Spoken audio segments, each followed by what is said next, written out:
ಇವ್ರ ಸರ್ಕಾರ ಇದ್ದಾಗ ಅಥವಾ ಇವರು ಹಿಂದಿನ MP ಇದ್ದಾಗ ಏನು ಮಾಡಿದ್ರು ಅವರು?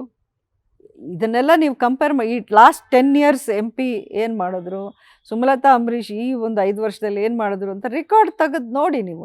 ಪಾರ್ಲಿಮೆಂಟಲ್ಲಿ ಧ್ವನಿ ಎತ್ತಿದ್ರು ಯಾರಾದರೂ ಎತ್ತಿದಾರ? ನಮ್ಮ ಜಿಲ್ಲೆಯ ಸಮಸ್ಯೆಗಳ ಬಗ್ಗೆ, ನಮ್ಮ ನಾಡಿನ ಸಮಸ್ಯೆ ಬಗ್ಗೆ, ನಮ್ಮ ಭಾಷೆ, ನಮ್ಮ ನೆಲ, ನಮ್ಮ ಜಲ, ಇದ್ರ ಪ್ರತಿ ಒಂದು ವಿಷಯ ನಾನು ಪಾರ್ಲಿಮೆಂಟಲ್ಲಿ ಮಾತಾಡಿದವಳು ಯಾರು?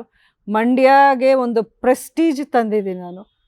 ಮಂಡ್ಯ ಘನತೆಯನ್ನು ನಾನು ಪಾರ್ಲಿಮೆಂಟಲ್ಲಿ, ಡೆಲ್ಲಿಯಲ್ಲಿ ಎತ್ತಿ ಹಿಡಿದಿದ್ದೀನಿ ಇಡೀ ದೇಶದಲ್ಲಿ.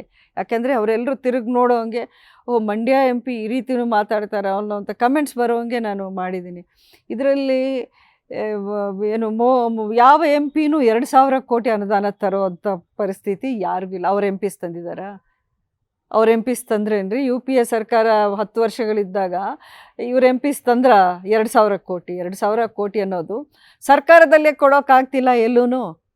ಸರ್ಕಾರಿ ನೌಕರಿಗೆ, ಟೆಂಪ್ರರಿ ಕಾಂಟ್ರಾಕ್ಟಲ್ಲಿ ಜಾಬ್ಸ್ ಮಾಡೋರಿಗೆ 3 ತಿಂಗಳಿಗೆ, 4 ತಿಂಗಳಿಗೆ ಸಂಬಳ ಕೊಡ್ತಿಲ್ಲ. ಈಗ ಇವ್ರು ಫ್ರೀ ಬೀಸು ಮಾಡಿ ಒಂದು ದೊಡ್ಡದಾಗಿ ಮಾಡಿಕೊಂಡ್ರಲ್ಲ, ಅದರಿಂದ ಎಷ್ಟು ಎಡವಟ್ಟಾಗ್ತಿದೆ, ಎಷ್ಟು ಜನಕ್ಕೆ ಕಷ್ಟ ಆಗ್ತಿದೆ ಅನ್ನೋದು ಕಣ್ಣಾರೆ ಬಂದು ನೀವು ನೋಡಬೇಕು ಆನ್ ಗ್ರೌಂಡ್.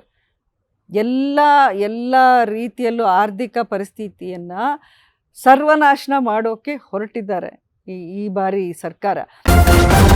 ನ್ಯೂಸ್ ಫಸ್ಟ್, ನಿರ್ಭೀತಿಯಿಂದ ನಿಮ್ಮ ಪರವಾಗಿ.